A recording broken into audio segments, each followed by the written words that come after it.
anybody. I want to tell you that. They'd be in jail a long time ago.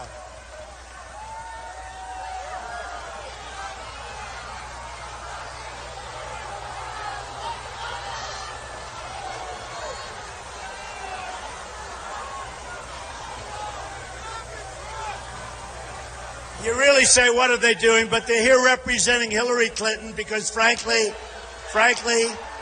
the last person she wants to run against is Donald Trump. Believe me, folks. Believe me. Believe me.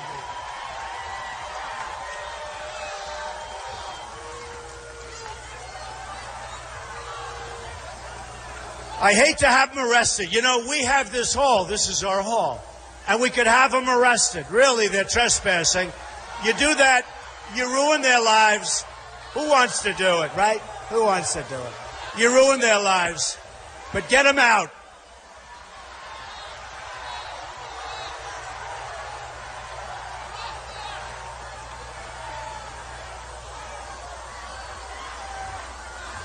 Such filthy language, right? If we use that language, it would be like all over the world. All over the world. Oh, it's a shame. All right, you ready? So this is something written by Al Wilson in the 1950s. And think of this when we think of ISIS. Think of it when we think of people coming into our country who we don't know who they are. Just think of it, because I think it's really pretty amazing. And it's called The Snake. Ready? On her way to work one morning, down the path along the lake, a tender-hearted woman saw a poor, half-frozen snake. His pretty-colored skin had been all frosted with the dew. "Poor thing," she cried, "I'll take you in, and I'll take care of you. Take me in, O tender woman, take me in for heaven's sake. Take me in, O tender woman," sighed the broken snake. A snake, a snake. She wrapped him up all cozy in a comforter of silk and laid him by her fireside with some honey and some milk. She hurried home from work that night, and soon as she arrived, she found that pretty snake she loved had totally been revived. "Take me in, O tender woman, take me in for heaven's sake. Take me in, O tender woman," sighed the broken snake. Now remember, this is terrorism. This is what's happening. This is our country. Remember what I'm saying. She clutched him to her bosom. "You're so beautiful," she cried. "But if I hadn't brought you in by now, you simply would have died." She stroked his pretty skin again and kissed him and held him tight. But instead of saying thank you, the snake gave her a vicious bite. "Take me in, O tender woman. Take me in for heaven's sake. Take me in, O tender woman," sighed the vicious snake. "And you've bitten me, but why?" "I saved you, darling, I saved you." "You've bitten me, but why?" "You know your bite is poisonous. And now I'm going to die." "Oh, shut up, silly woman," said the reptile with a grin. "You knew damn well I was a snake before you took me in." Right? And that's what we're doing to our country, folks, believe me. That's what we're doing to our country. We have to be vigilant. We have to be strong. We have to be smart. And we have to be respected. All over the world, they don't respect us anymore. Our military is depleted. Everything is depleted. Our veterans aren't taken care of. We're going to take care of our vets. We're going to rebuild our military. Nobody is going to mess with this country. Nobody.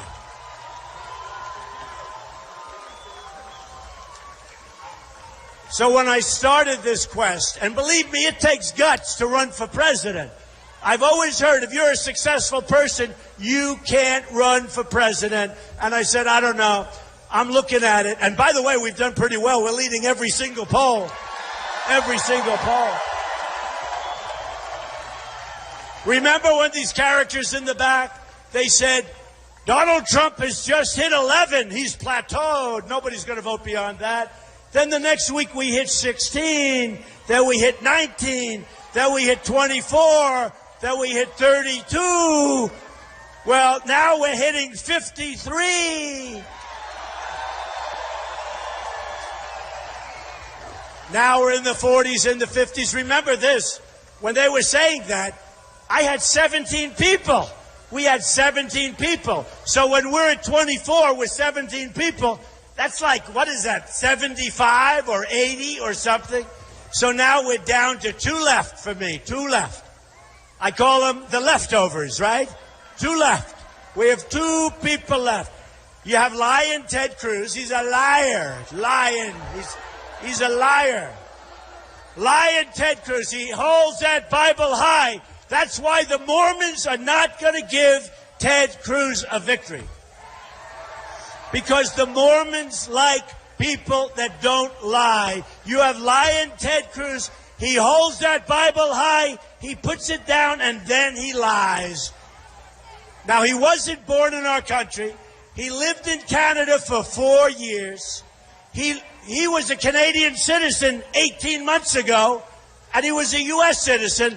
And he ran from Texas, and he said, oh, I didn't know I was a Canadian citizen. And he didn't know that he had loans with Goldman Sachs and Citigroup, and he didn't report the loans, and he should have. Because he comes out against the banks, and he's borrowing from the banks. So what does that tell you? It tells you he's a liar, okay? He's a liar.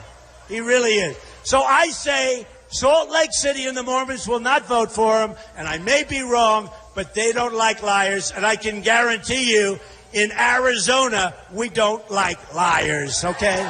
I guarantee you.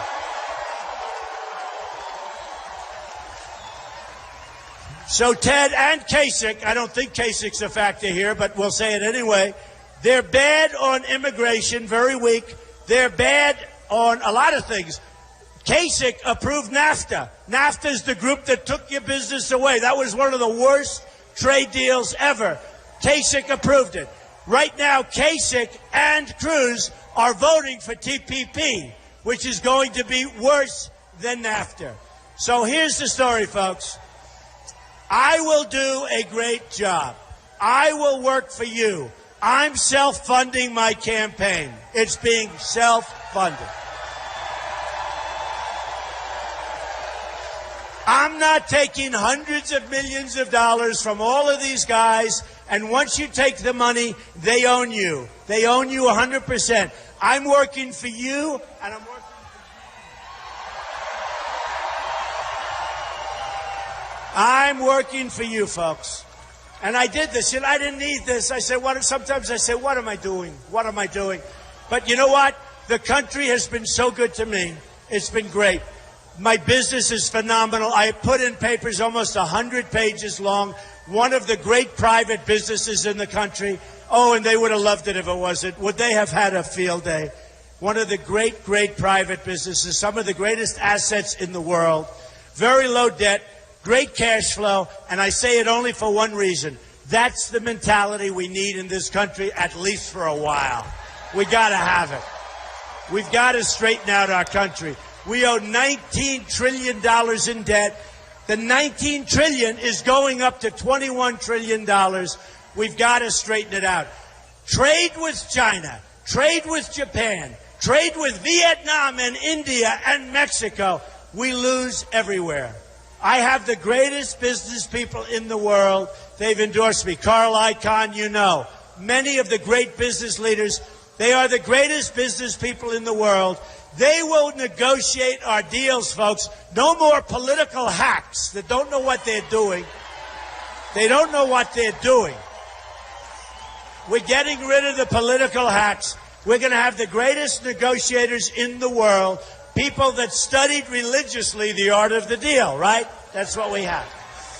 We won't have an Iran deal where Iran gets $150 billion and we get nothing. We get nothing. We get nothing. So that's not going to happen. By the way, there's a deal, just speaking of deals, one of the dumbest deals I've ever seen negotiated. We should have had our prisoners out long before we went any further. We shouldn't have started the negotiation. And if they didn't release our prisoners, we should have doubled up the sanctions. They would have been out immediately. Phase 2. We should have never, ever in a million years given them the $150 billion. You don't do it. So that deal is done. We are going to scrutinize that deal. I will do numbers on that deal. You will be so proud of me, folks. We will do numbers on that deal like you wouldn't believe. Like you wouldn't believe. So we're going to negotiate new and great trade deals. We are going to negotiate deals all over. Everything we do, you know, look, I say it all the time. We don't win anymore. Everything we do, we lose at. Deals, trade, military, we can't beat ISIS. We will knock the hell out of ISIS. We have to. We have to. We will knock the hell out of ISIS. Believe me. And then we're going to get back to rebuilding our country, which is falling apart. We've spent so much money in the Middle East. We have nothing to show for it. We're in worse shape now than we were 15 years ago in the Middle East. And we've spent probably $4 billion, $4 trillion, maybe more than that. We have nothing to show for it. We have to get back to rebuilding our country. And we want airports. We want great roads. We want trains that go 300 miles an hour like China has. We want infrastructure. We want our hospitals to be great. We want a country that works again. Our country is not working. And you know what? We want jobs. We want our jobs back. We want our jobs back. I want Apple to build their products in the United States, not in China. So this all began on June 16th, and I came down the escalator with my wife, and I said, we have to do it. Not that I wanted to, we have to do it. Because just too many things are going. We're going to lose our country pretty soon. This stuff keeps going. We're going to lose our country. And it started off with trade and borders. That was my first thing. Remember, I talked about illegal immigration. And because I did that, it's become a big subject, and now everyone realizes I'm right. You had the killing of Kate in San Francisco, the killing of Jamil, whose father's become a great friend of mine, a young, incredible guy shot 3 times in the face by somebody that wasn't supposed to be here, who was here illegally. The killing of the veteran, a female, a woman, 65 years old, raped, sodomized, and killed, and thousands of others. And it's not going to happen anymore, okay?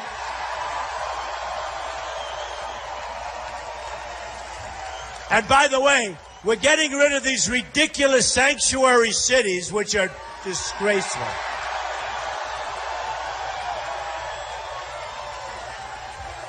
You know what the word sanctuary is? That's a place where they harbor. They go for safety. They go for security.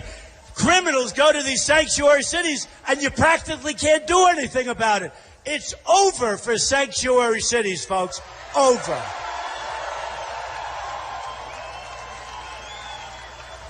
So what we're going to do is very simple. We're going to have great trade deals. We're going to start chopping away, and it's going to go fast. We're going to renegotiate trade. When a country like Saudi Arabia, no problems. I have a lot of friends from Saudi Arabia, one of the richest places, probably the richest place there is. Before the oil crash, they were making $1 billion a day, and we were paying for our military. We're defending them. It's going to all change, folks. Now they're making half as much. It's going to all change. They want us to protect us. We'd love to protect you. You got to help us out. Believe me, they'll help us out like you won't believe. They wouldn't be there if it wasn't for us. Countries like South Korea, I order thousands and thousands of television sets a year. They come from South Korea. I'd like to order them from here. They don't make them in the United States. Remember Sylvania, General Electric, they don't make them here anymore. So here's the story. Every time North Korea, he raises his head, we immediately send our ships, send our planes, millions of dollars, billions and billions of dollars. we protect South Korea. We get nothing. Practically, we get nothing by comparison. So here's the story. People want our protection. I think that's great. We want to help people, but we have to be